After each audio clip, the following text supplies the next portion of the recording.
Donc, parmi les autres peintres pointillistes et de cette recherche scientifique sur la couleur, nous retrouvons également, je vous ai mis juste un exemple, Paul Signac, qui avait également exposé, bien sûr, avec les impressionnistes et qui adopte une technique qui, plus que des points, c'est plutôt des tesselles de mosaïques mais qu'au final, ça a un effet quand même similaire.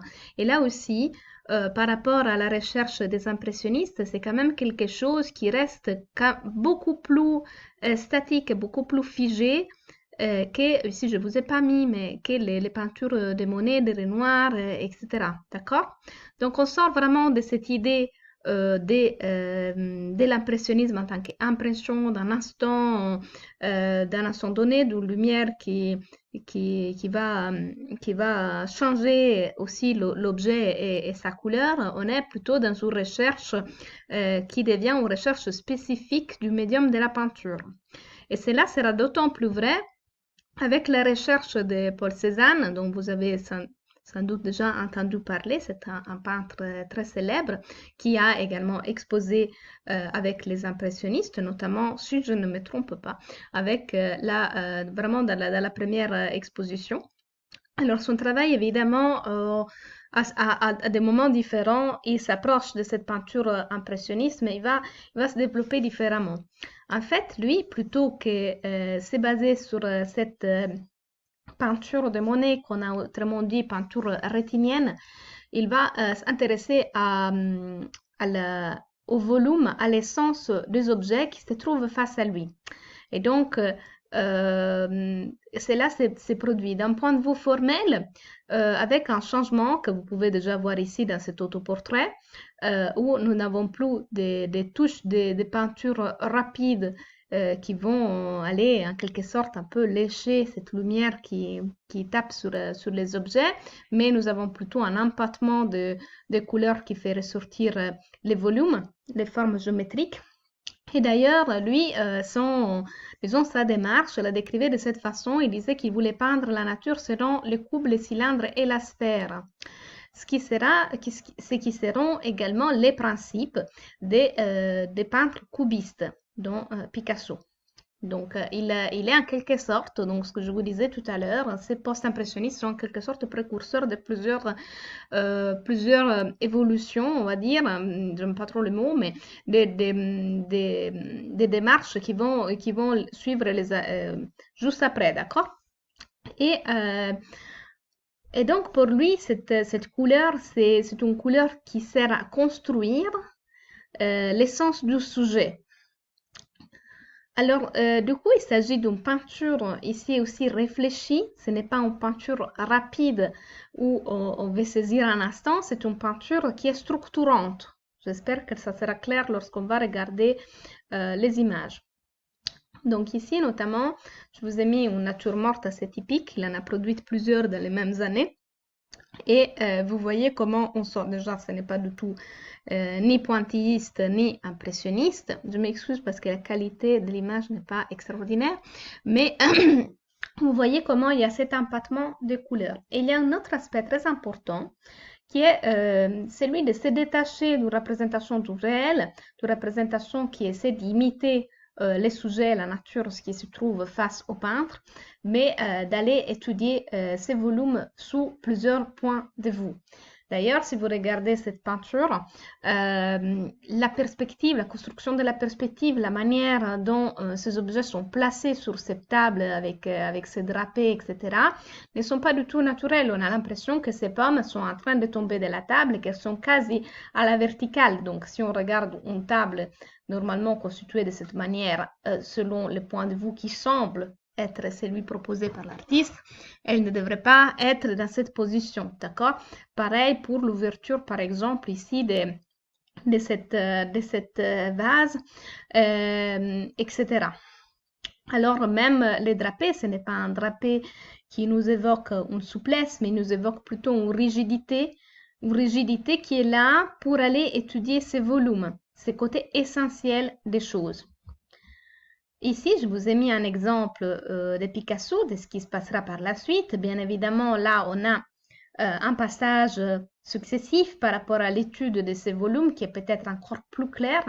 Et donc, vous voyez comment cette table, elle n'est absolument pas en perspective, d'accord? Parce que normalement, si on avait une table face à nous dans une perspective géométrique linéaire classique, déjà, on devrait voir cet angle ici, c'est aller dans cette direction plutôt que dans celle opposée. Ça va? Et donc, les buts, mais ça, on le verra après quand on va étudier vraiment les cubistes et les recherches de Picasso, c'est l'effet aussi de pouvoir à la fois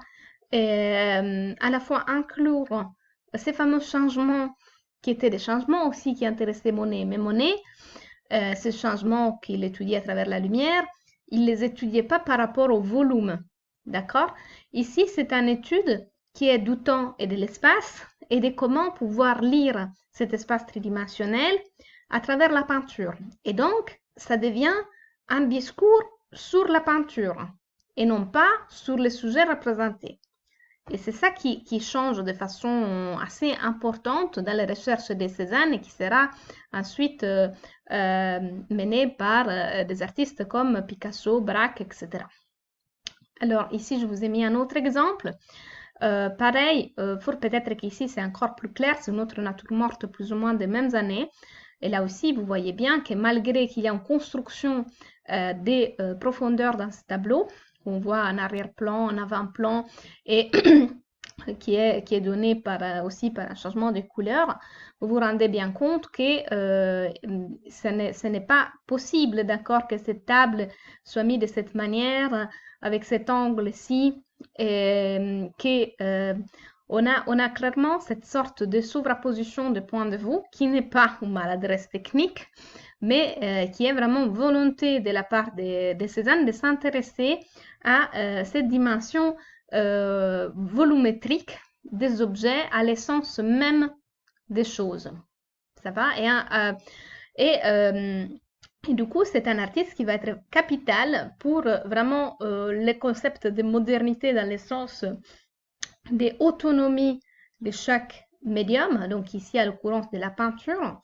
Donc finalement, ce qui intéresse n'est pas tellement la pomme, les vases, la table, mais la peinture elle-même et comment cette peinture peut se rapporter à la réalité qui est en face d'elle, d'accord? Comment les peintres peuvent faire les liens entre les deux.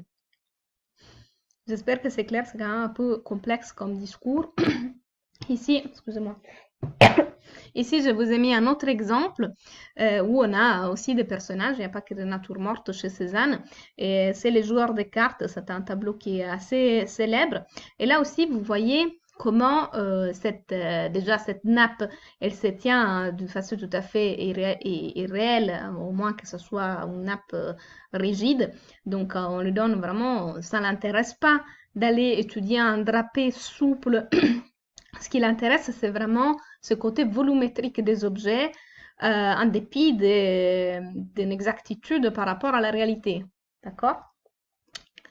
Pareil, ici, la table, est-ce que on voit qu'il y a une profondeur qui est créée par ces couches de peinture, mais on voit bien que ce n'est pas très correct, entre guillemets, en termes de représentation réaliste. Et donc, il y a aussi cette idée d'inclusion à la fois des temps différents, des volumes différents, des points de vue différents. Et c'est ça surtout qui, je pense, est très intéressant chez lui. Et cela peut se faire qu'à travers cet empattement qui demande des couches de peinture soulignées souvent par des lignes assez marquées et qui permet vraiment de structurer ces volumes. Alors, Cézanne aussi, autant que Monet, il s'est intéressé à l'idée des séries, et en particulier des séries des paysages. Et donc, c'est le cas notamment de la montagne Sainte-Victoire, que pour lui, ça va devenir une véritable obsession. Donc, apparemment, il y en avait 87 versions. Donc, je vous invite, ici je ne vous ai pas mis, mais je vous invite vraiment à aller les regarder. Mais donc, comme nous avons vu, Monet aussi avait produit des tableaux en série, notamment la cathédrale de Rouen, notamment la gare Saint-Lazare.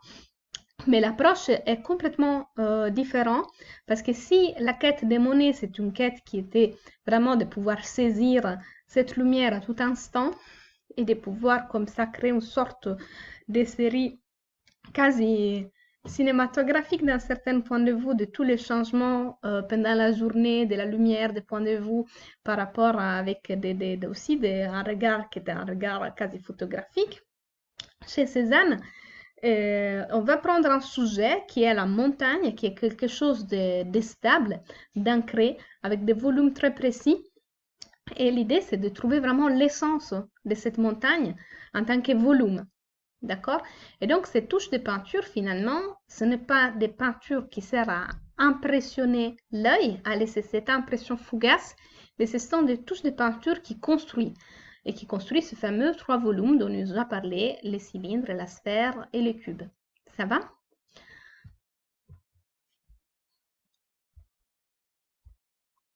Ici, un autre exemple plus tardif. Et vous voyez comment, même si on a des touches, des peintures qui sont assez rapides, elles se regroupent par tâches presque pour aller construire ces différents volumes. Et alors, on est tout à fait vers quelque chose qui tend vers l'abstrait et qui n'est pas du tout là pour faire une construction qui soit des types de perspectives ou qui soit des représentations réalistes quelconques.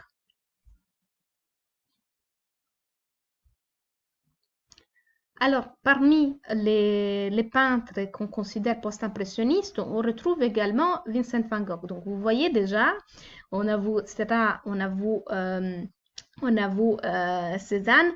Vous voyez comment on est dans des univers à chaque fois très très différents, d'accord? Donc, c'est pour ça que le post-impressionnisme, c'est assez complexe à regrouper parce que ça regroupe des démarches qui sont quand même des démarches très très très spécifiques et très différentes et qu'on regroupe sous ce terme-là qui fait un petit peu le pont entre ce qui va se passer après, notamment la démarche cubiste, notamment la démarche expressionniste, etc.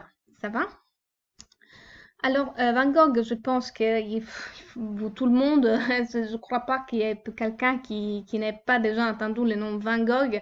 C'est un artiste qui est devenu très très célèbre au point que les reproductions de ses œuvres sont partout. Même l'autre jour, je passais dans une ruelle, j'ai vu des parapluies avec les tableaux de Van Gogh, des tasses, des posters, au point qu'en fait, ça a presque dénaturé complètement son travail, cette reproduction massive de son œuvre. Donc, je ne vais pas trop m'étendre sur toute l'histoire du peintre, etc., parce qu'en plus, je pense que vous pouvez trouver des films, des livres, il y a tout vraiment sur lui.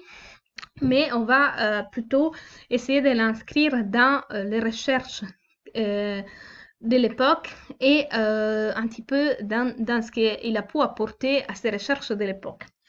Donc, il a commencé à peindre relativement tard, donc à 28 ans, et il était très inspiré par les réalistes. On en avait touché un mot dans les cours sur le réalisme où je vous avais montré ses hommages à Millet. Ça va? Ensuite, il va découvrir les peintres impressionnistes dont il va hériter de ces touches séparées et du travail surtout en plein air. Alors, il était un peintre qui était extrêmement productif parce que même s'il n'a pas vécu trop longtemps, il a il arrivait à peindre plus de 640 toiles. Et comme vous le savez peut-être, c'est un peintre qui n'a pas du tout de succès de son vivant, mais malheureusement après son décès. Et donc, il a vendu une seule toile pendant sa vie, alors qu'aujourd'hui, il est consacré. D'ailleurs, il y a des intéressants ouvrages un petit peu sur les marchés des œuvres de Van Gogh. Cette peinture, donc, elle traverse un petit peu les tendances de son époque, mais avec un caractère qui est vraiment très très personnel et tout à lui.